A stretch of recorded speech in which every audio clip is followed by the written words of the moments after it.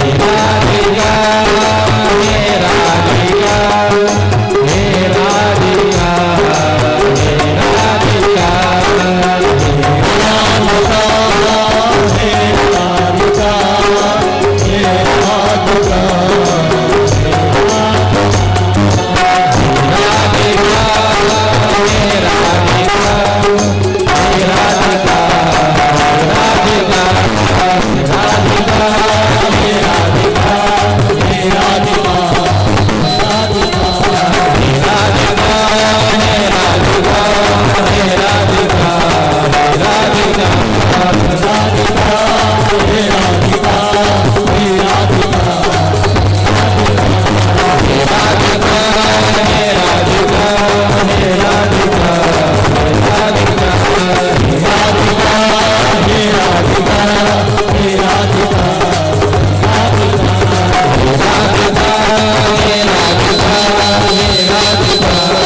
राधिका, हे राधिका, हे राधिका, गाइए। हे राधिका, हे राधिका, हे राधिका, गाइए। हे राधिका,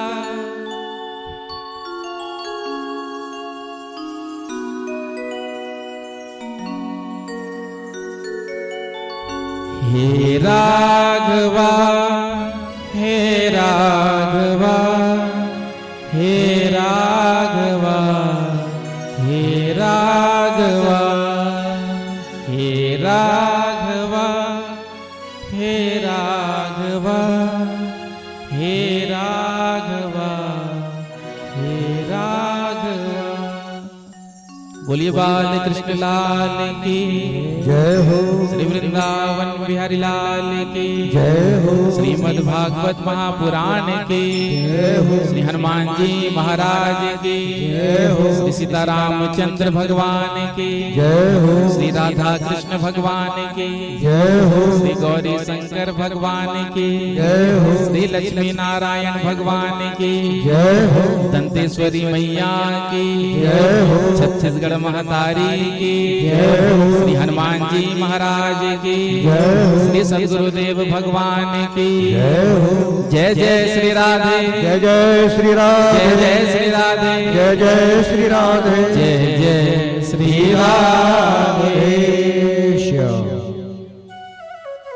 परम मंगल श्रीमद् भागवत महापुराण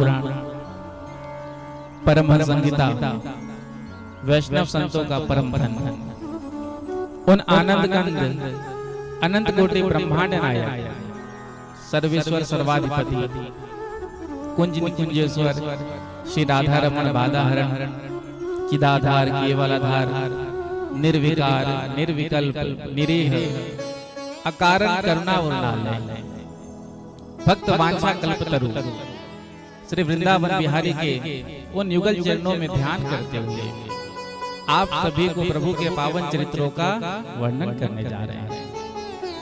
कथा में उपस्थित समस्त भक्त वृंद, स्नेहमयी वात्सलमयी माताएं, आप सबके हृदय में विराजमान उन प्रभु को प्रणाम करते हुए सभी को सादर सप्रेम जय श्री कृष्णा, जय श्री कृष्ण, जय श्री राधे, जय श्री राधे।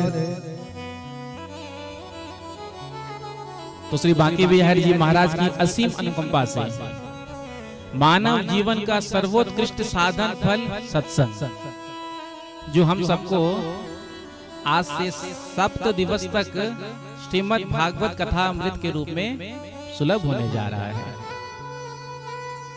कथा का आयोजन श्री राधा रमण भागवत समिति जगदलपुर के द्वारा किया जा रहा है।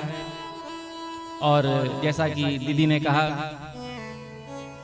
सरिता दीदी ने दशकों से यह भागवत कथा की यात्रा चल रही है और समय समय पर ठाकुर जी जिनको नियुक्त करते हैं, जिनको चूज करते हैं, वो व्यासपीठ पर आकर बैठते हैं और आपको भागवत कथा श्रवण कराते हैं। क्योंकि भागवत कहने वाला भी श्री कृष्ण है। भागवत के महात्म्य में लिखा है पद्म पुराण में, और भागवत को सुनने वाले भी श्री कृष्ण ही है। क्योंकि वक्ता थोड़ी कहता है, वक्ता तो केवल बंसी की तरह व्यासपीठ पर बैठता है। आपने बंसी की ध्वनि को सुना होगा। बंसी बजाने वाले जब बंसी बजाते हैं कितना आनंद आता है सुनकर के। ऐसा लगता है कि मानो हम वृंदावन पहुंच गए। बंसी की ध्वनि में वो जादू है। आज भी यदि आप बंसी की ध्वनि को सुन लीजिए तो आपको लगेगा कि हम वृंदावन ही कान्हा की नगरी में कान्हा जी के आसपास पहुंच गए। तो अब बंसी जो इतनी मधुर बज रही है, तो इसमें बंसी की विशेषता है कि बजाने वाले की। आप बताओ,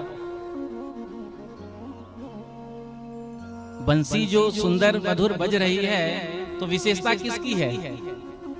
बजाने वाले की। क्योंकि वही बंसी यदि किसी और के हाथ में चला जाए जिसको ज्ञान नहीं है बंसी बजाने का, तो फिर उससे वो स्वर नहीं निकलेगा, वो मिठास वो नहीं निकलेगा। लेकिन जो बजाना जानता है बंसी, उसके अधरों पर जब बंसी पहुंच जाता है तो फिर वो तान जब छेड़ता है तो वो दिल को छू जाता है, हृदय को स्पर्श कर लेता है। तो बंसी की कुशलता नहीं, बंसी बजाने वाले की कुशलता होती है। उसी प्रकार से कोई भी वक्ता जो है व्यासपीठ पर केवल बंसी की तरह बैठता है। और इस बंसी को बजाने वाले कौन है? मेरे गोविंद, मेरे बांके बिहारी। वही बंसी जैसा बजाना चाहते हैं वैसी बजता है। कई बार तो हमने भी अनुभव किया है। जैसे आप सब घर में भोजन की तैयारियां करते हैं, जो सब्जी बनाना हो तो उसकी तैयारी करते हैं, तो वक्ता को भी कुछ ना कुछ तैयारी तो करना ही होता है। कितना भी विद्वान क्यों ना हो वक्ता, कई वर्षों से कथा क्यों ना कर रहा हो वक्ता, लेकिन फिर भी वो कुछ ना कुछ तैयारी करता है। जैसे आप सब हमारी माताएं शिक्षिकाएं हैं, विशेष रूप से यहाँ पर अभी जो मौजूद, जैसा कि दीदी जी ने कहा भी,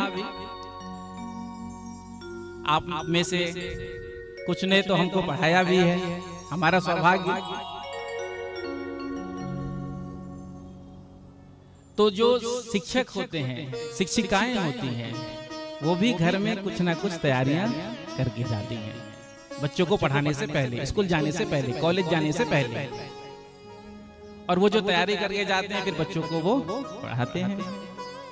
तो हर वक्ता कुछ ना कुछ अध्ययन तो करता ही है। लेकिन कभी कभी ऐसा होता है कि हम सोचते हैं, विचारते हैं कि आज ये भजन गाएंगे और नोट करके ले आते हैं। लेकिन होता ये है कि वो भजन गा नहीं पाते, कोई दूसरा ही भजन अपने आप निकल जाता है। जो प्रसंग सोचकर आते हैं कि आज ये प्रसंग पर विशेष चर्चा करेंगे, विवेचन करेंगे, लेकिन वो प्रसंग तो छोड़ जाता है और कोई अन्यत्र कहां से प्रसंग आ जाता है, उस पर ही चर्चा हो जाती है। तो बंसी बजाने वाले ठाकुर जी हैं, मेरे गोविंद है, वो जैसा बजाना चाहेंगे वैसा ही बजेगा। इसमें मेरी कोई सामर्थ्य नहीं है कि मैं कुछ कह सकूं। कलिकाल में सबसे कठिन काम कौन सा है? कथा कहना और कथा सुनना, भगवान का नाम लेना, ये सबसे ज्यादा कठिन आज के समय में हो गया है। तो जो भी कहते हैं वो भगवान ही कहते हैं। व्यासपीठ से जो भी निकलता है वो भगवत वाणी होती है। इसलिए उस वाणी को हमको ग्रहण करना चाहिए। जैसा कि मैंने समाचार पत्र में पढ़ा, पत्रिका में, भक्ति ज्ञान और संस्कार जो विषय होता है ना, भागवत का विषय जैसे भक्ति ज्ञान वैराग्य है, तो हम इस कथा में भक्ति ज्ञान वैराग्य के साथ एक सब्जेक्ट और जोड़ेंगे जो है संस्कार। तो इस कथा में हम 7 दिनों तक संस्कार पर विशेष विवेचन करेंगे, क्योंकि आज समाज में संस्कार की बहुत आवश्यकता है। आज मानव पढ़ लिख तो बहुत रहा है, क्वालिफिकेशन बहुत हासिल कर रहा है, लेकिन इतना करने के बाद भी इंसानियत और मानवता समाप्त होती जा रही है। और जब हमारे अंदर मानवता ही नहीं रहेगा, इंसानियत ही नहीं रहेगा, फिर पढ़ लिख कर हम कितने भी बड़े विद्वान बन जाए, क्योंकि ज्यादा पढ़ने लिखने से अहंकार आता है, अभिमान आता है। और इतना अहंकार आ जाता है, जिन माता पिता ने हमको पढ़ाया लिखाया, प्रदेश पढ़ने को भेजा, विदेश पढ़ने को भेजा, उन माता पिता को भी हम भूल जाते हैं। क्यों? संस्कार का अभाव। अब संस्कार तो आज के समय में कॉन्वेंट स्कूल में भी नहीं मिलता। आजकल प्रायः हम सब बच्चों को तो कॉन्वेंट स्कूल में ही भेजते हैं, और कॉन्वेंट स्कूल में संस्कार की कल्पना भी आप कर सकते हैं। लेकिन हम सब अपने बच्चों को प्रायः कॉन्वेंट स्कूल ही भेजना पसंद करते हैं। तो पहले स्कूल में, विद्यालय में संस्कार मिलता था, तो अब वहां भी संस्कार नहीं मिलता। घर परिवार में बुजुर्ग होते थे, दादाजी, दादी माँ, पिताजी, माताजी, तो उनसे बच्चों को संस्कार मिलता था। देखो, माता पिता आपके घर पर है ना, तो माता पिता तो वो वृक्ष की तरह होते हैं। भले उसमें फल नहीं लग रहा है, लेकिन कम से कम वृक्ष के नीचे आप यदि हैं तो छांव तो मिल रहा है। भरी दोपहरिया में, बैसाख जेठ का महीना हो, आप कहीं जा रहे हैं, अब धूप में गर्मी तो लगता ही है। यदि आप वृक्ष के नीचे पहुंच जाएंगे तो आपको कितनी शीतलता मिलती है, कितना सुकून मिलता है। तो माता पिता वृक्ष की तरह है। ठीक है, उसमें फल नहीं लगते हैं, लेकिन कम से कम वृक्ष छांव तो देता है। तो जब हम माता पिता अपने दादा दादी के सानिध्य को प्राप्त करेंगे तो हमको संस्कार मिलेगा। क्योंकि आजकल का जो जनरेशन है वो तो आप देख ही रहे हैं, संयुक्त परिवार में कोई रहना ही नहीं पसंद करता है।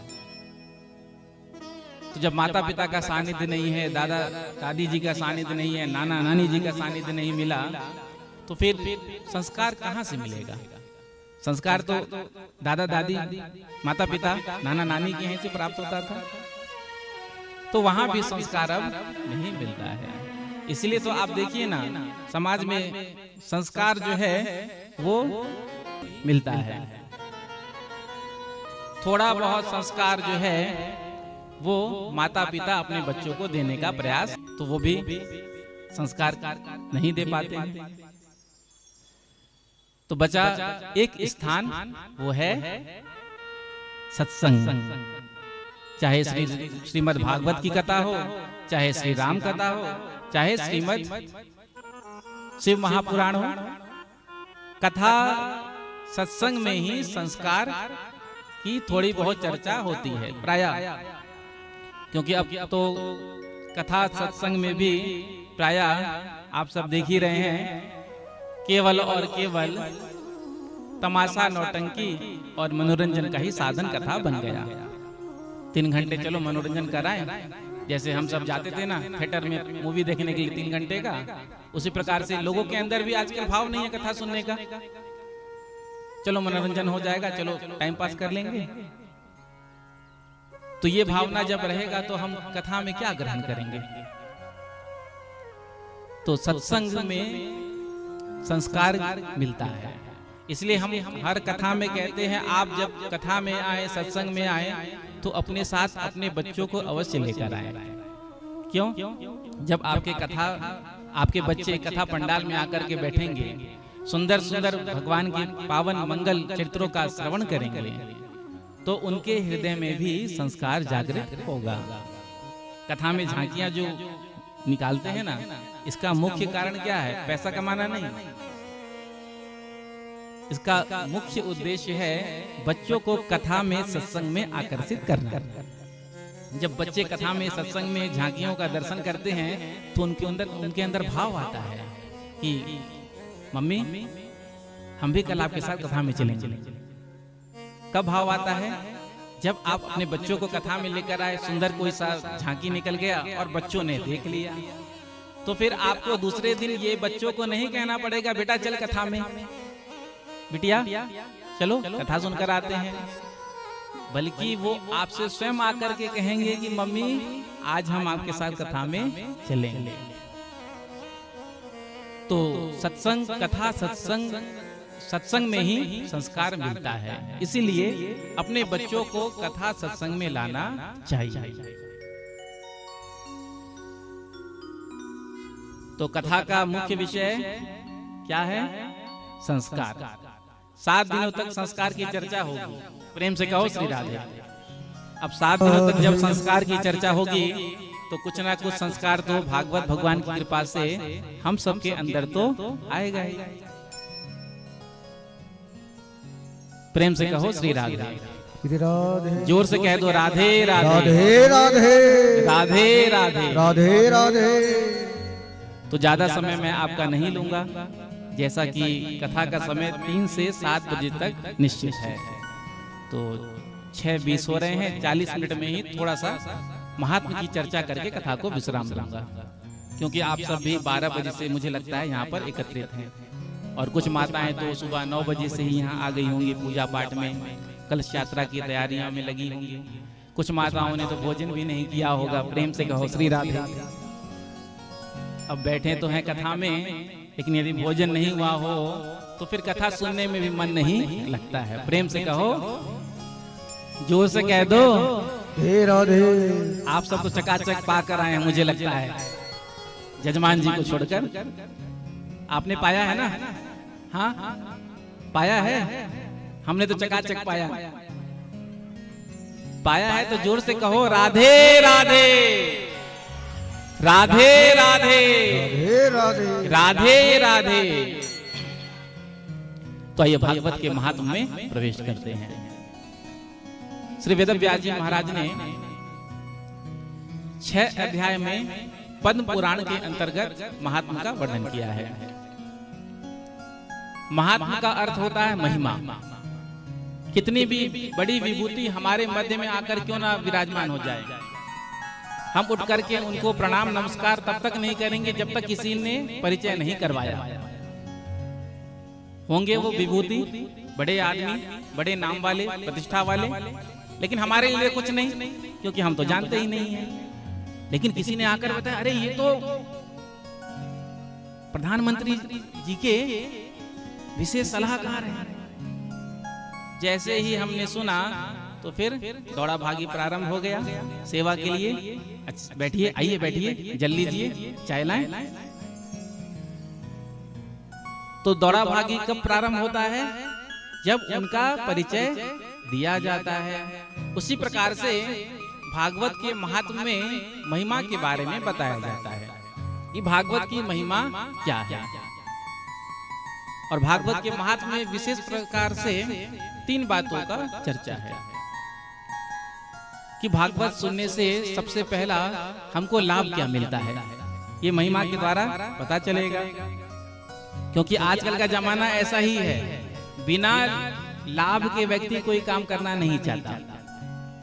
इसीलिए तो हमारे धर्म ग्रंथों में सबसे पहले महात्मा का वर्णन कराया। क्यों? ऐसा करोगे तो तुमको ये मिलेगा। उपाय वाली कथा आजकल बहुत चल रही है। प्रेम से कहो श्री राधे। हाँ,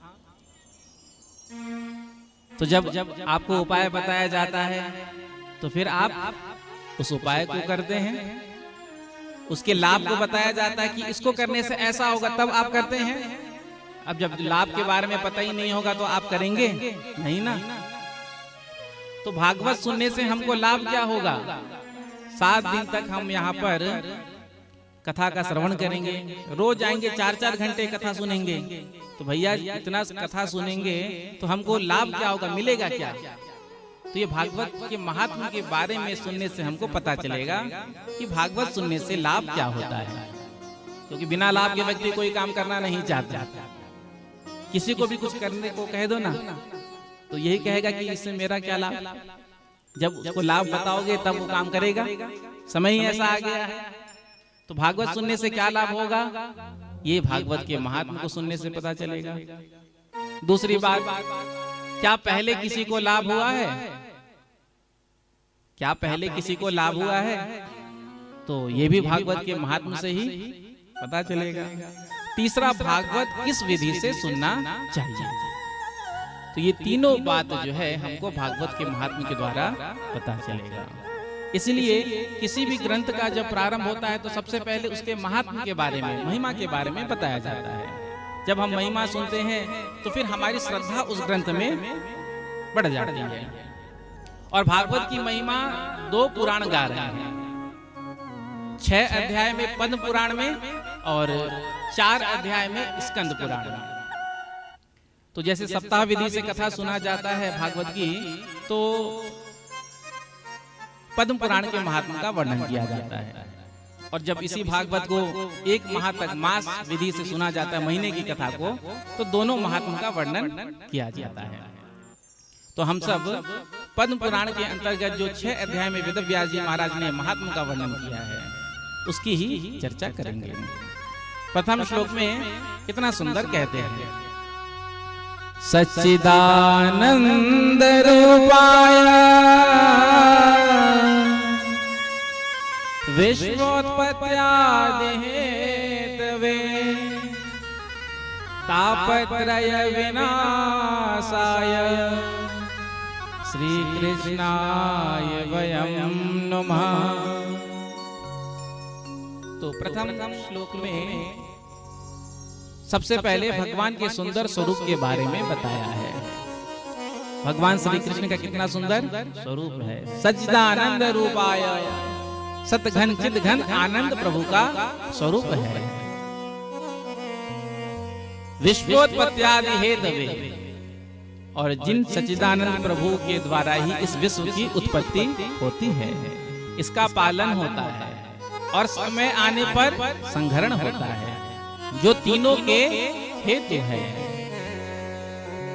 तापत्रय विनाशाय श्री कृष्णाय वयं नमः, जिनके चरणों में जाने के बाद जीव के तीनों ताप समाप्त हो जाते हैं। आज हर प्राणी, हर व्यक्ति किसी न किसी ताप से परेशान है, दैहिक, दैविक, भौतिक। इन तीनों ताप ने जीव को परेशान कर रखा है। ऐसा कोई जीव नहीं होगा जो इन तापों से बचा हो, क्योंकि मनुष्य शरीर है तो कोई ना कोई ताप तो परेशान करता ही है। तो प्रभु के चरणों में जाने के बाद तीनों ताप समाप्त हो जाते हैं। ऐसे प्रभु के चरणों में हम सब बारंबार प्रणाम करते हैं। श्री कृष्णाय वयं नमः। केवल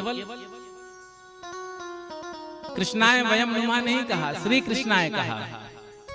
श्री अर्थात राधा रानी, राधा जी के सहित श्री कृष्ण को प्रणाम है, क्योंकि बिना राधा रानी की कृपा के कन्हैया का दर्शन नहीं होता।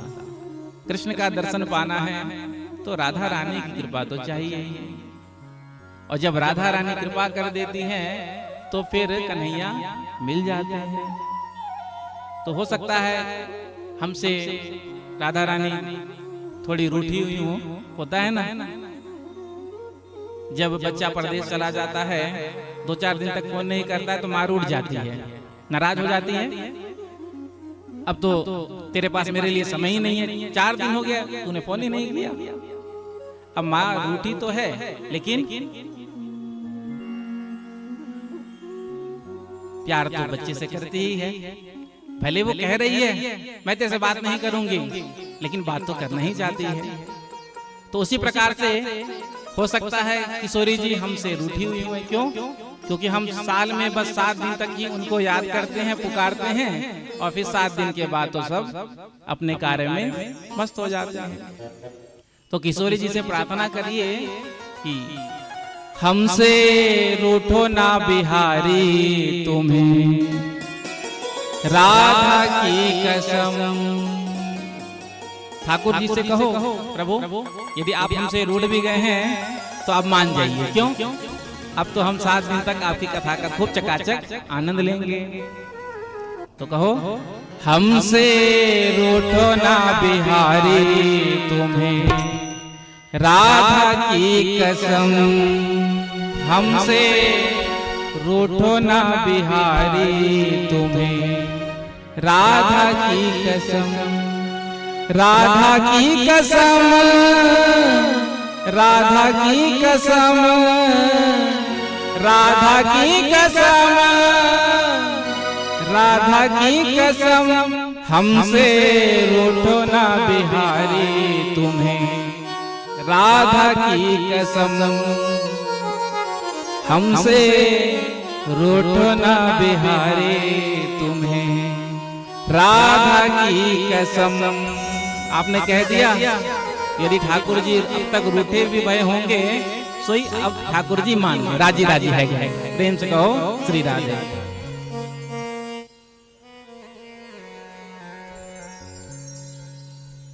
नैमी सारण की पावन भूमि में शौनक आदि 88,000 ऋषि एकत्रित हैं। तभी सामने से आते हुए श्री सूत जी महाराज को देखा। जितने भी ऋषि बैठे हैं आयु में वृद्ध हैं, ज्ञान में वृद्ध हैं, और सूत जी जो आ रहे हैं सामने से वो आयु में छोटे हैं। लेकिन जैसे ही ऋषियों ने आते हुए देखा सूत जी को, तो सारे ऋषि उठ करके खड़े हो गए और प्रणाम करने लगे, दंडवत प्रणाम करने लगे। और दंडवत प्रणाम करके कितना सुंदर कहते हैं, अज्ञान ध्वांत विध्वंस कोटि सूर्य समप्रभा, सूथा क्या ही कथा सारम, मम कर्ण रसायनम, भक्ति ज्ञान विरागाप्तो विवेको वर्धते महान्, माया मोह निरासस्य वैष्णवे क्रियते कथम। हे सूत जी महाराज, हम सब जीव के हृदय में घोर अज्ञान का अंधकार व्याप्त है, और आपके पास तो करोड़ों सूर्य के समान ज्ञान का प्रकाश है।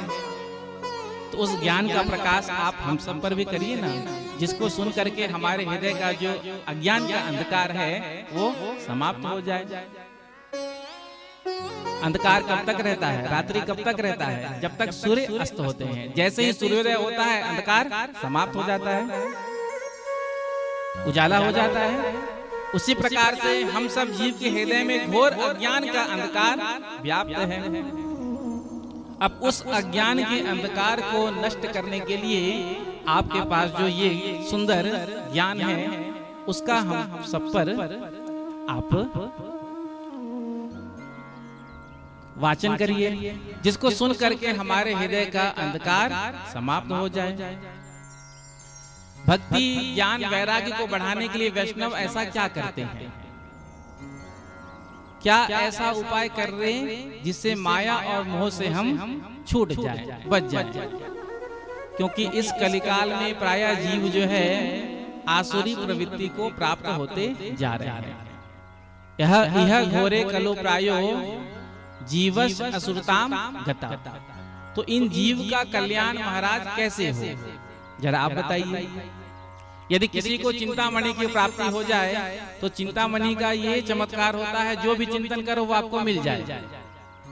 यदि कोई कल्प वृक्ष के नीचे पहुंच जाए तो कल्प वृक्ष का सामर्थ्य आप जो कामना करेंगे वो आपको मिल जाएगा। लेकिन चिंतामणि और कल्प वृक्ष में ये सामर्थ्य नहीं है कि वो हमें राधा गोविंद का दर्शन करा दे, श्री सीताराम जी महाराज का दर्शन करा दे।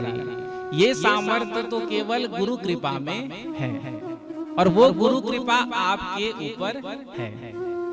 क्योंकि जब तक गुरु कृपा नहीं होता है तब तक जीव को भगवान का दर्शन नहीं मिलता। इसलिए कोई भी घर में आप उत्सव मना रहे हैं, पूजा पाठ सत्संग आदि का आयोजन कर रहे हैं, तो सबसे पहले गुरु जी का ध्यान करना चाहिए, गुरुदेव भगवान का ध्यान करना चाहिए, और गुरुदेव भगवान का ध्यान करके उस कार्य को प्रारंभ करना चाहिए। यदि गुरुदेव भगवान आपके निकट हैं, समीपस्थ हैं, तो उनके पास जाकर के उनसे आज्ञा लेना चाहिए, उनका आशीर्वाद लेना चाहिए, उसके बाद उस कार्य को प्रारंभ करना चाहिए। और यदि गुरुदेव भगवान दूर हैं तो मन ही मन प्रार्थना करके उनसे आशीर्वाद लेना चाहिए। क्योंकि जब हम किसी भी काम को प्रारंभ करते हैं, किसी भी कार्य को प्रारंभ करते हैं, तो कोई ना कोई बाधा तो उसमें आने की संभावना होती ही है। और संसार की काम की छोड़ो, ये जो भगवान के कार्य होते हैं, सत्संग आदि, जो भागवत कथा होती है, राम कथा होती है, जो भी सत्कर्म होता है, इसमें भी बड़ी बाधाएं आती है। हाँ, एक बार राधे राधे कहना पड़ेगा, प्रेम से कहो, जोर से कह दो, राधे राधे। तो जब हम कोई सत्कर्म करने जाते हैं, कोई कथा का आयोजन भी करने जाते हैं, तो उसमें भी अनेक बाधाएं आती है। पूज्य श्री डोंगरे जी महाराज ने कहा है, जब हम कोई सत्कर्म करने जाते हैं, कोई धार्मिक अनुष्ठान का आयोजन करने जाते हैं, तो सबसे पहले उसमें विघ्न देवता उपस्थित करते हैं। देवता, क्योंकि देवता लोग बड़े स्वार्थी हैं। हम सब तो चकाचक यहाँ पर भगवान की सुंदर मंगलमयी कथा का श्रवण कर रहे हैं, लेकिन अभी आप आगे सुनेंगे देवताओं को कथा मिली नहीं। तो इसलिए देवताओं का प्रयास यही रहता है कि हमको तो नहीं मिला, होता है ना, जैसे हमको ये चीज नहीं मिला तो पड़ोसी को भी नहीं मिलना चाहिए। प्रेम से कहो श्री राधे। जो हो जाए, हमने नहीं लिया तो आप उनको भी लेने नहीं देंगे, भले तीसरा कोई ले ले। तो उसी प्रकार से देवताओं का, हमको तो कथा मिला नहीं सुनने को, हम तो गए थे अमृत लेकर के, तो भी नहीं मिला। अब इन पृथ्वी के लोगों को देखो, भूलोकवासी को देखो, चकाचक कथा का आनंद ले रहे हैं। तो देवता विघ्न उपस्थित करते हैं। कोई भी आप अच्छा काम करने जाओ ना, तो अनेक विघ्न आएंगे, अनेक बाधाएं आएंगी, और कभी कभी तो मन विचलित भी हो जाता है। कभी कभी मन ऐसा विचलित हो जाता है कि मतलब अंदर से लगता है कि क्या करें, समझ में ही नहीं आ रहा है। एक तो हम प्रभु के कार्य में लगे हैं और प्रभु परीक्षा ले रहे हैं। तो भगवान भी परीक्षा लेते हैं, भक्त भी देखते हैं भक्त का विश्वास कितना प्रबल है। आपने अनुभव किया होगा, आप तो कितने वर्षों से कथा का आयोजन कर रहे हैं, प्रारंभ में कोई ना कोई, किसी न किसी प्रकार का बाधा तो आता ही है, और थोड़ा सा मन भी विचलित होता ही है। तो ठाकुर जी परीक्षा लेते हैं कि इसका विश्वास कितना प्रबल है मुझ पर, और जब देख लेते हैं कि इसका विश्वास तो प्रबल है मुझ पर, तो फिर वह कार्य निर्विघ्न रूप से संपन्न होता है। प्रभु का कार्य निर्विघ्न ही संपन्न होता है। प्रेम से कहो श्री राधे। ठीक है, भगवान परीक्षा लेते हैं। परीक्षा भी तो उसी का लिया जाता है जो परीक्षा देने के योग्य हो। हर किसी का परीक्षा थोड़ी लेते हैं। तो जो परीक्षा देने के योग्य हो, भगवान उसकी परीक्षा लेते हैं। और फिर जब भगवान देखते हैं कि दृढ़ विश्वास है मेरे ऊपर, अटल अनुराग है मेरे ऊपर, पूर्ण रूप से ये समर्पित है मेरे ऊपर, तो फिर भगवान ही भार उठाते हैं। तो जो भी कार्य हम करते हैं, सत्कर्म करते हैं, अच्छे काम करते हैं, तो उसमें विघ्न आते ही हैं। अच्छा बुरे कार्य करो ना, तो उसमें कोई विघ्न नहीं आता। लोग आपका प्रोत्साहन करेंगे, हम आपके साथ हैं, आगे बढ़िए। लेकिन जब कोई धार्मिक आदि आयोजन होता है, सत्संग आदि होता है, तो उसमें बड़ी विघ्न बाधाएं आती हैं। लेकिन विघ्न बाधा आती हैं, लेकिन कब तक आती हैं? जब तक सत्संग कथा का प्रारंभ नहीं होता है। प्रेम से कहो श्री राधे। जैसे ही ठाकुर जी वृंदावन धाम से आकर के व्यासपीठ पर विराजमान हो जाते हैं, उसके बाद तो पता ही नहीं चलता है कि 7 दिन कैसे बीत गया, सारा कार्य कैसे हो गया। आप सब अनुभवी हैं, आप सबको अनुभव होगा। जैसे ही प्रभु बैठ जाते हैं आसन में, सिंहासन में, फिर उसके बाद सारी जिम्मेदारी ठाकुर जी की बैठे हैं ना सामने। तेरा तुझको अर्पण क्या लागे मेरा तो यही तक काम था, प्रारंभ करना। अब इसके आगे जो तेरी मर्जी। तो फिर भक्त का लाज भगवान भी रखते हैं। इसलिए तो भगवान से कभी कभी कहा करो, प्रभु मेरी लाज थोड़ी जाएगी। यदि कोई विघ्न बाधा, यदि कार्यक्रम ठीक प्रकार से संपन्न नहीं हुआ, तो आपकी लाज जाएगी। मेरा जो कार्य था मैंने तो कर दिया, आगे तो आपकी जिम्मेदारी, जवाबदारी, आप इसको कैसे सफल करेंगे। तो अच्छे कार्य में विघ्न बाधाएं आते हैं, उससे हमको घबराना नहीं चाहिए। हिचकिचाना नहीं चाहिए, बिल्कुल सामने डट करके मुकाबला करना चाहिए। स्वामी विवेकानंद जी महाराज बनारस की गलियों में जा रहे थे और स्वामी जी पढ़ने के तो शौकीन थे, तो कुछ किताबें हमेशा उनके पास रहती थी, तो पॉकेट में किताब था। अब जब घाट की तरफ से स्वामी जी जा रहे थे, इतने में ही बंदरों ने देख लिया और बंदरों ने देखा स्वामी जी के जेब को तो थोड़े ऊंचे, तो लगा इसमें कुछ खाने का सामान है। तो अब स्वामी जी को बंदरों ने घेर लिया। अब स्वामी जी घबराए, जल्दी जल्दी चलने लगे, कहीं बंदर मुझ पर हमला ना कर दे। भाई बंदरों का तो कोई ठिकाना नहीं। तो स्वामी जी की गति तेज हो गई। इतने में ही एक महात्मा बैठे थे जो देख रहे थे, उन्होंने दूर से ही कहा कि तुम वहीं पर खड़े हो जाओ। जैसे ही स्वामी जी ने सुना, विवेकानंद जी ने सुना, वैसे ही विवेकानंद जी वहीं खड़े हो गए। और जैसे ही खड़े हो गए स्वामी जी महाराज, वैसे ही सारे बंदर चले गए। तो जब हम विपत्ति का सामना करते हैं तो विपत्ति छोड़ करके भाग जाता है, और जब हम विपत्ति से भागना शुरू करते हैं तो विपत्ति और दुगनी गति से हमारी ओर आता है। तो जीवन में भी कोई आपत्ति विपत्ति हो तो उसका डट करके सामना करो। जब आप सामना करोगे तो फिर वो विपत्ति दूर चला जाएगा। विपत्ति से भागना नहीं चाहिए, क्योंकि हम जितनी गति से भागेंगे उसकी दुगनी गति से वो हमारी ओर आएगा। जैसे आकाश की ओर हम कुछ फेंकते हैं, तो जब आकाश की ओर फेंकते हैं तो जितनी गति से ऊपर जाता है उससे दुगनी गति से नीचे आता है, गुरुत्वाकर्षण कहते हैं ना। तो उसी प्रकार से समस्या और विपत्ति है, संकट है। तो समस्या विपत्ति संकट से भागना नहीं चाहिए, बल्कि इसका डट करके सामना करना चाहिए। तो सत्कर्म जब हम करते हैं तो कोई ना कोई बाधा विघ्न आता है, तो उससे घबराना नहीं चाहिए। आशा एक राम जी की, प्रभु से बस आशा करना चाहिए, प्रभु आप ही मेरे नैया को पार लगाएंगे। और जब आपने इतना कह दिया तो फिर ठाकुर जी की जिम्मेदारी हो जाती है। एक बार जब नौका में जाकर के आप बैठ गए, आपने पैसा दे दिया, उसके बाद किसकी जिम्मेदारी है? नाविक की, वो आपको पार लगाएगा ही। उसी प्रकार से हमने एक बार प्रभु के चरणों में अपने जीवन की नैया का डोर सौंप दिया, तो फिर आगे का कार्य किसका? प्रभु। तो जीवन में जब आप अच्छे काम करते हैं, करने जाते हैं, तो कुछ ना कुछ विघ्न बाधाएं आती है, तो इससे घबराना नहीं चाहिए। प्रेम से कहो श्री राधे, जोर से कह दो राधे राधे, राधे राधे, राधे राधे, राधे राधे, राधे राधे, राधे राधे। तो सौनक आदि ऋषि कहते हैं, हे सूजी महाराज, आपके ऊपर तो गुरु कृपा है। तो आइए गुरुदेव के चरणों में हम सब भी प्रार्थना कर लेते हैं, और उसके बाद अपनी वाणी को आज हम विश्राम देंगे। गुरु चरणों में ही आज हम कथा का विश्राम करेंगे।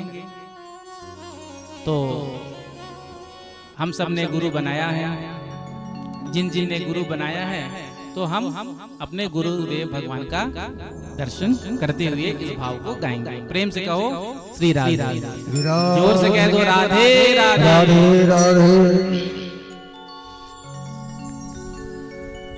सारे तीर्थ धाम आपके चरणों में, हे गुरुदेव प्रणाम आपके चरणों में।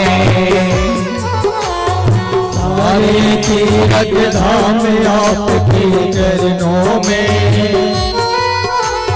हे गुरुदेव दयाल आपके चरणों में। सारे तीर्थ धाम आपके चरणों में, चरणों में, हे गुरुदेव प्रणाम आपके चरणों में। सारे तीर्थ धाम आपके चरणों में, हे हे गुरुदेव दयाल आपके चरणों में। दोनों हाथ लगा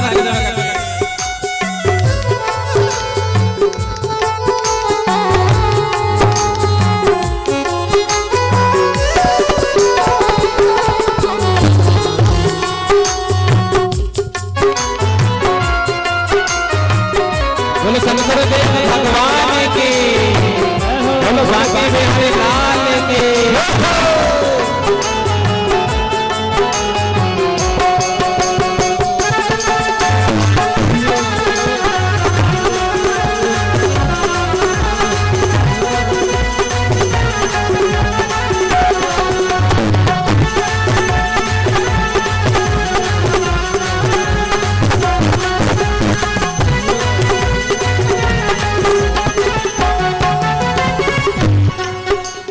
हृदय में माँ गौरी लक्ष्मी, कंठ में शारद माता है, कंठ में शारद माता है, कंठ में शारद माता है।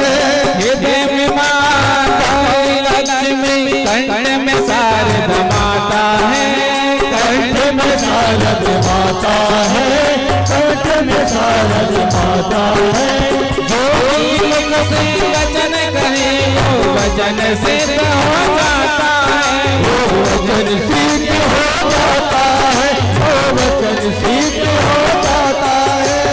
है गुरु ब्रह्मा है गुरु विष्णु, है गुरु ब्रह्मा है गुरु विष्णु, है गुरु शंकर भगवान आपके चरणों में, चरणों में।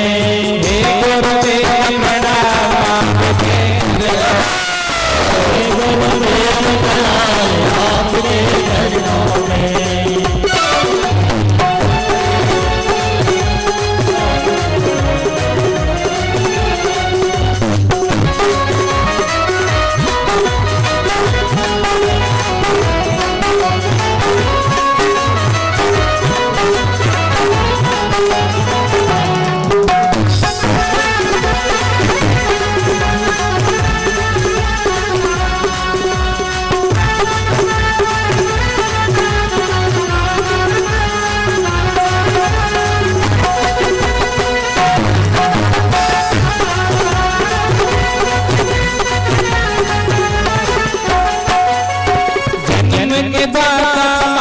पिता है आप करम के दाता है, आप करम के दाता है, आप करम के दाता है। आप मिलाते हैं ईश्वर से, आप ही भाग्य बनाता है, आप ही भाग्य विधाता है, आप ही भाग्य विधाता है। देखो जब हमको माता पिता देते हैं, लेकिन जीवन कौन देता है? गुरुदेव भगवान। जन्म से लेकर जो आज तक हमारे गुरुदेव, जिन्होंने हमको पढ़ाया, जिन्होंने हमको लिखाया, किसी ना किसी रूप में। दत्तात्रेय जी महाराज के 24 गुरु, जिनका वर्णन आपने सुना है। तो जिनसे भी हमको जीवन में कोई भी शिक्षा मिल जाए, वही हमारा गुरु। किसी भी प्रकार का शिक्षा मिल जाए, ये नहीं कि छोटा गुरु नहीं हो सकता। कभी कभी छोटे बच्चे भी ऐसी बड़ी बड़ी बात कर देते हैं जो हृदय को छू जाते हैं। तो जीवन में हमको जिसने भी शिक्षा दिया, दीक्षा दिया, हमको जीवन जीना सिखाया, तो उन गुरुदेव भगवान का हम सबको हमेशा आभार व्यक्त करना चाहिए, क्योंकि भगवान से मिलाने वाले गुरुदेव ही हैं। गुरु का अर्थ क्या होता है? गु माने अंधकार, रु माने प्रकाश। जो आपके हृदय के अंधकार को दूर करके उसमें ज्ञान का प्रकाश भर दे, वो गुरुदेव। बड़ा भागी वो होते हैं जिन पर गुरु कृपा होती है। गुरु कृपा बली ऐसी, बिना गुरु कृपा के कुछ संभव नहीं है। आज हम आपके सामने यहाँ बैठे हैं तो गुरु कृपा ही है, गुरु और गोविंद कृपा है। देखो हरि के रूठे ठौर है, यदि भगवान आपसे रूठ भी जाए ना तो एक ठौर है, जगह है जहाँ जाकर के आप बच सकते हो। लेकिन यदि गुरुदेव रुठ गए तो फिर हमारा कल्याण किसी भी काल में, किसी भी कल्प में संभव नहीं। हरि के रूठे ठौर है, गुरु रूठे नहीं ठौर। तो गुरुदेव भगवान की कृपा से गुरुदेव क्या करते हैं? जीव और परमात्मा का संबंध कराते हैं। जीवात्मा को परमात्मा का बोध किसने कराया बताओ? जब आप दीक्षा लेते हैं तो उसमें गुरुदेव भगवान आपसे क्या कहते हैं? क्या क्या प्रदान करते हैं आपको? नाम, रूप, लीला, धाम। कान में मंत्र देते हैं, नाम, भगवान का रूप मिलता है, भगवान की लीला का वर्णन करते हैं, और भगवान का जो धाम है वो 4 वस्तु हमको प्रदान करते हैं और हमारा संबंध भगवान से कराते हैं।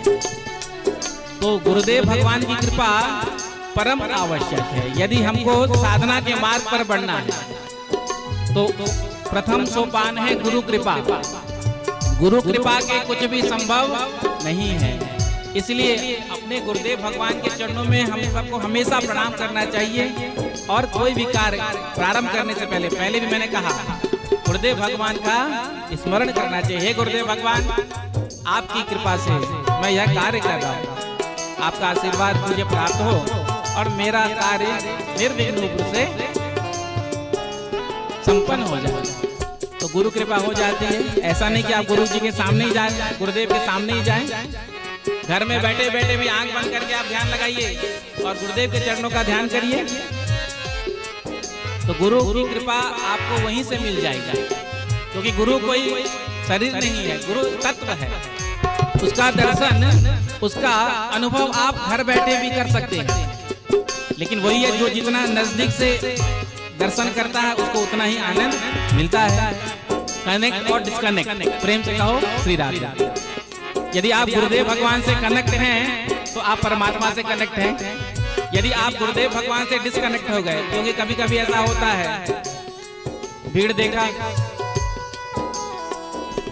मंत्र बट रहा था, प्रेम से कहो श्री राधे। राधे। पहले तो भंडारा में प्रसाद बटता था, अब मंत्र भी बटता है। अब बड़े बड़े जो सिद्ध हैं उनके पास टाइम कहाँ जो एक एक शिष्य के कान में मंत्र फूके। अब लाखों की भीड़, हजारों की भीड़ आपने देखा होगा। ऐसे लोगों के पास भीड़ भी बहुत जाती है।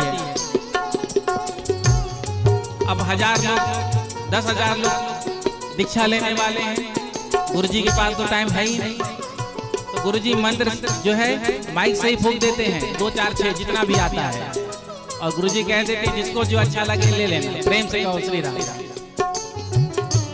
अब भीड़ देखा, हमने कहा हाँ बड़े सिद्ध महापुरुष होंगे, चलो हम भी भीड़ में बैठ जाते। संसार की तो भीड़ चाल है, इधर देखा भीड़ बस उधर ही लग गए। ये भी नहीं पता किया कि कौन है, कहाँ से आए हैं, क्या करते हैं। भीड़ देखा, बैठ गए, मंत्र ले लिया। गुरुजी तो चले गए पीछे से, फिर 2-4 दिन बाद लगा रहे हमने किनको गुरु बना लिया, मंत्र भी भूल गए। अब कभी अभ्यास किया हो तब तो याद हो। एक बार मंत्र सुना मंच में, पंडाल में, मंत्र भूल गए। अब किससे पूछें? अब गुरुजी तो हमारे बड़े नाम वाले हैं, उनसे मिलना तो संभव है नहीं, उनके पास जाना तो संभव नहीं है। तो अब क्या करें? अब पछताते हैं कि कोई दूसरा ही गुरु बना लेते हैं। तो देखो, कन्या का दान एक बार होता है, प्रेम से कहो श्री राधे। आपने अपनी बिटिया का कन्यादान किसी वर के साथ कर दिया तो फिर दोबारा उसका कन्यादान नहीं किया जा सकता।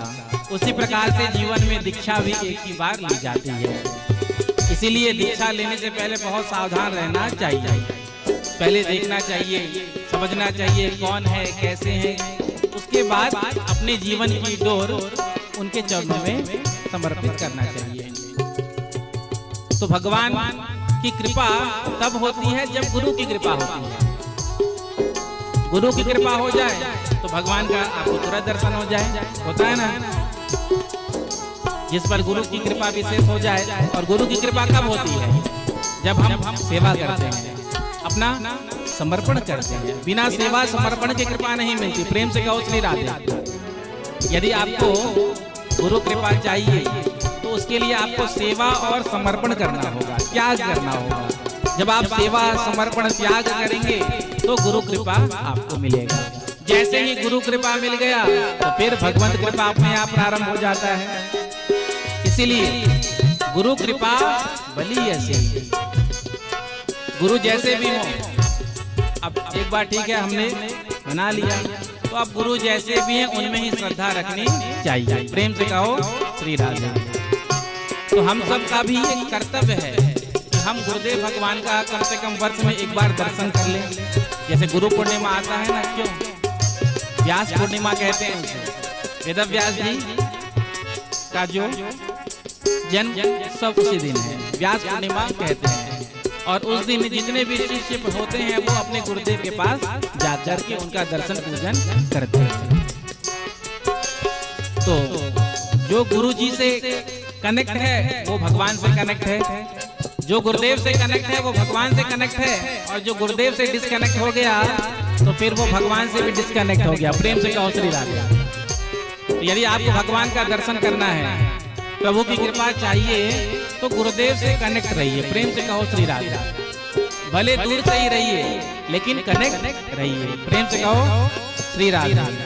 तो दोनों हाथ उठाकर मेरे साथ कहना, जन्म के दाता मात पिता है, आप कर्म के दाता है, आप कर्म के दाता है, आप कर्म के दाता है। आप मिलाते हैं ईश्वर से, आप ही भाग्य में दाता है, आप ही भाग्य में दाता है, आप ही भाग्य में दाता है। दुखिया मन को रोगी तन को, दुखिया मन को रोगी तन को, मिलता है आराम आपके चरणों में, चरणों में। हे गुरुदेव प्रणाम आपके चरणों में, हे गुरुदेव प्रणाम आपके चरणों में, हे गुरुदेव प्रणाम आपके चरणों में, हे गुरुदेव प्रणाम आपके चरणों में। सारे तीरथ धाम आपके चरणों में, चरणों में। हे गुरुदेव प्रणाम आपके चरणों में, हे गुरुदेव प्रणाम आपके चरणों में। मस्ती से सोना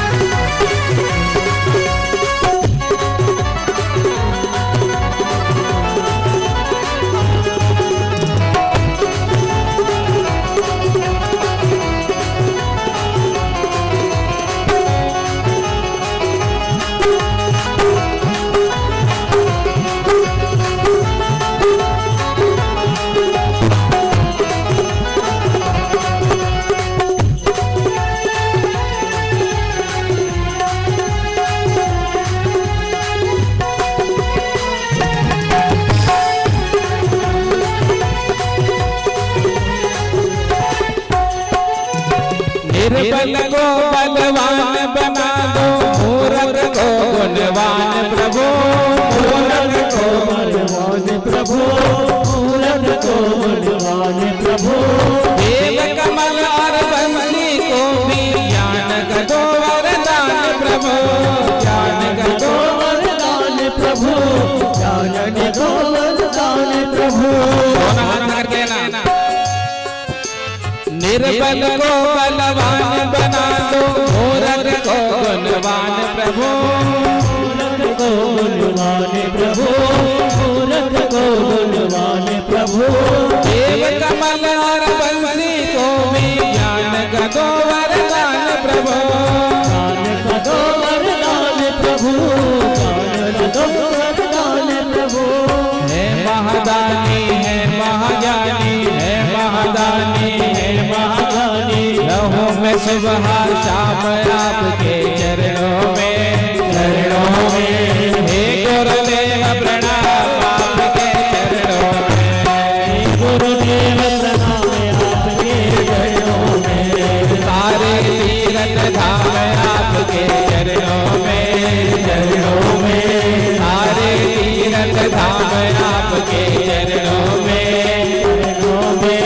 हे गुरुदेव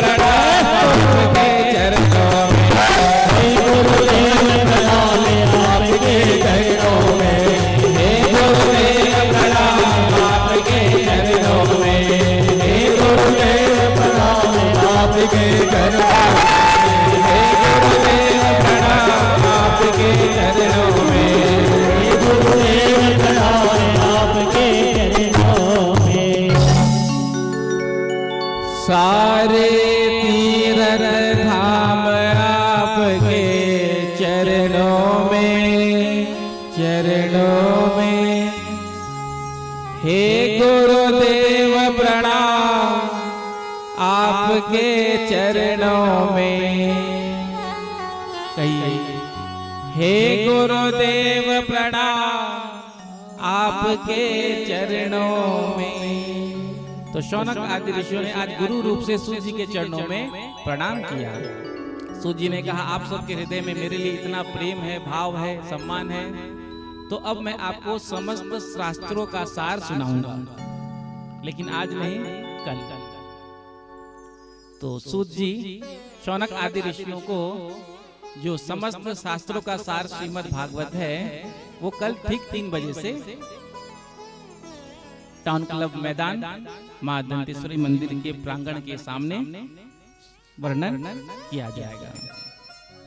आज की कथा यहीं पर विश्राम, क्योंकि आप सब भी सुबह से लगे हुए हैं तो सब टायर्ड हैं, थके हैं, तो कथा को आज यहीं विश्राम दे करके हम सब आरती दर्शन करके प्रसाद लेके प्रस्थान करेंगे। एक बार जयकारा, उसके बाद आरती। बोलो बाल कृष्ण लाल की जय हो। श्री वृंदावन बिहारी लाल की जय हो। श्रीमद् भागवत महापुराण की जय हो। श्री हनुमान जी महाराज की जय हो। मां दंतेश्वरी मैया की जय हो। जय जय श्री राधे, जय जय श्री राधे, जय जय श्री राधे, जय जय श्री राधे, जय जय श्री राधे। श्याम।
श्री भागवत भगवान की है आरती, पापियों को पाप से है आरती। श्री भागवत भगवान की है आरती, पापियों को पाप से है तारती।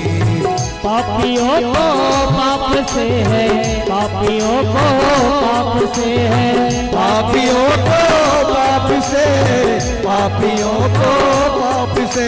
श्याम सुंदर मुरली वाले की आरती, पापियों को पाप से है तारती। श्री भागवत भगवान की है आरती, पापियों को पाप से है तारती। ये अमर ग्रंथ ये मुक्त पंथ ये पंचम वेद निराला, नवजोत जगाने वाला। ये अमर ग्रंथ ये मुक्ति पंथ ये पंचम वेद निराला, बिगड़ी को बनाने वाला। ये अमर ग्रंथ ये मुक्त पंथ ये पंचम वेद निराला, नवजोत जगाने वाला। ये अमर ग्रंथ ये मुक्ति पंचम वेद निराला, नव ज्योति जगाने वाला।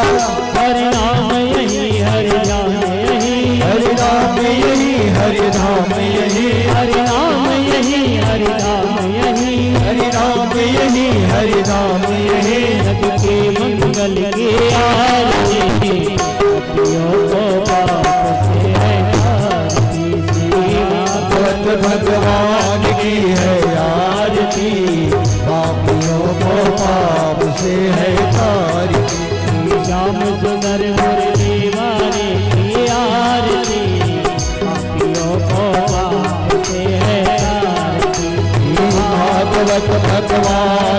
है आरती, पापियों को पाप से है तारती।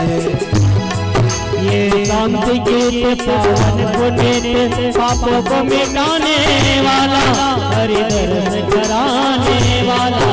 ये शांति गीत पावन पुनीत पापों को मिटाने वाला, हरि दर्शन कराने वाला। है सुख करनी है दुख हरनी, ये सुख करनी है दुख हरनी, सुख करनी है दुख हरनी, सुख करनी है दुख हरनी।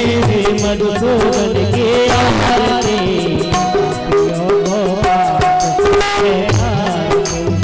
भागवत भगवान की है आरती, पापियों को पाप से है तारती। हे मधुर बोल भवबंद खोल, सन्मार्ग दिखाने वाला, बिगड़ी को बनाने वाला।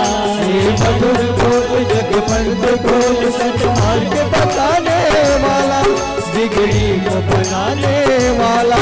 हे मधुर बोल भवबंद खोल, सन्मार्ग दिखाने वाला, बिगड़ी को बनाने वाला। हे मधुर बोल जगपंथ खोल, सन्मार्ग बताने वाला, बिगड़ी को बनाने वाला।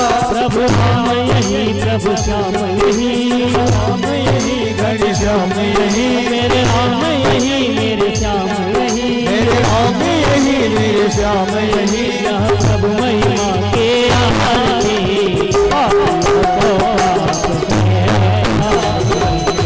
भगवत भगवान की है आरती, पापियों को पाप से है तारती। गौरम करुणावतारम संसार सारम भुजगेन्द्रहारम, तावकं तव हीरारविंद हम भवानी चैतन्यवाणी। तमेव माता पिता तमेव, तमेव बन्धो सखा तमेव, तमेव विद्या सर्वं तमेव, तमेव सर्वं तमेव। हरे राम हरे हरे, हरे कृष्णा हरे कृष्णा कृष्ण कृष्ण हरे हरे, हरे राम राम राम हरे हरे, हरे कृष्णा हरे कृष्णा हरे कृष्णा। हरि ओम। शीतले तुम जगन्माता, शीतले तुम जगत्पिता, शीतले तुम जगद्धात्रीं, शीतलाय नमो नमः। आरार्तिक्यं समर्पयामि जलेन शीतलीकरणं, पुष्पे देवादिवन्दनं मन्त्रपुष्पाञ्जलि, हस्ते पुष्पाणि गृहीत्वा। हरिः ओम। जितनेन दिन्यमयजन्त देवास्तानि धर्माणि प्रथमन्नाशन्नातेहनाकं महिमानः, सचन्दत्र पूर्वे षाढ्याः सन्ति देवाः। हरिः ओम। ओम ज्ञानगंगाय विद्महे पंचम वेदाय धीमहि, तन्नो श्रीमद्भागवत प्रचोदयात्। सेवन्तिका बकुलचम्पकपाठलब्जे, पुन्नः गजादिकरवेललसाल पुष्पै, बिल्वप्रभाल तुलसीदलमञ्जरीभिः, त्वां पूजयामि जगदीश्वर वे प्रसीद। नानासुगन्धपुष्पाणि यथा कालो भवानि च, पुष्पाञ्जलिर्मया दत्त गृहाण परमेश्वरः। मन्त्रपुष्पाञ्जलिं समर्पयामि, सुमन सुगन्धित सुमनलय सुमन सुबद्ध सुजान, पुष्पांजलि अर्पण करूं देव करो स्वीकार। बोलो श्रीमद् भागवत महापुराण के जय हो। सुखदेव जी महाराज के, व्यास जी महाराज के, राधे रानी सरकार के, वृंदावन बिहारी लाल के, केसरी मैया के, सत्य सनातन धर्म के, धर्म के, धर्म के, धर्म का प्राणियों में विश्व का गौ माता के गौ हत्या पार्वती पते हर हर शंभू। अब सभी लोग आरती एवं प्रसाद लेकर के अपने घर प्रस्थान करेंगे। कल 3 बजे कथा पंडाल में आप आइए। कल की बहुत ही सुंदर कथा, बहुत ही दिव्य कथा, भगवान सुखदेव जी का चरित्र सुनाया जाएगा। आज हम लोगों ने भागवत भगवान के महात्म की कथा को श्रवण किया है। कल अब अधिक से मात्रा में आइए, जिनको पता नहीं चला है कि यहाँ पे कथा हो रही है उनको आप बताइए कि यहाँ पर कथा हो रही है, उनको आप जोड़िए, उस कथा में आइए। सभी लोग अधिक से अधिक संख्या में, सभी माताएं बहनें। जय श्री राधे, जय श्री श्याम। बोली बांके बिहारी लाल की जय हो।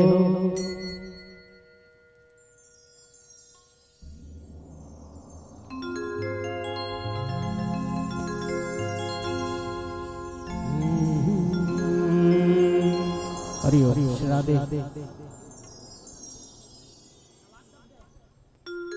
हरि हरि राधे राधे जय जय।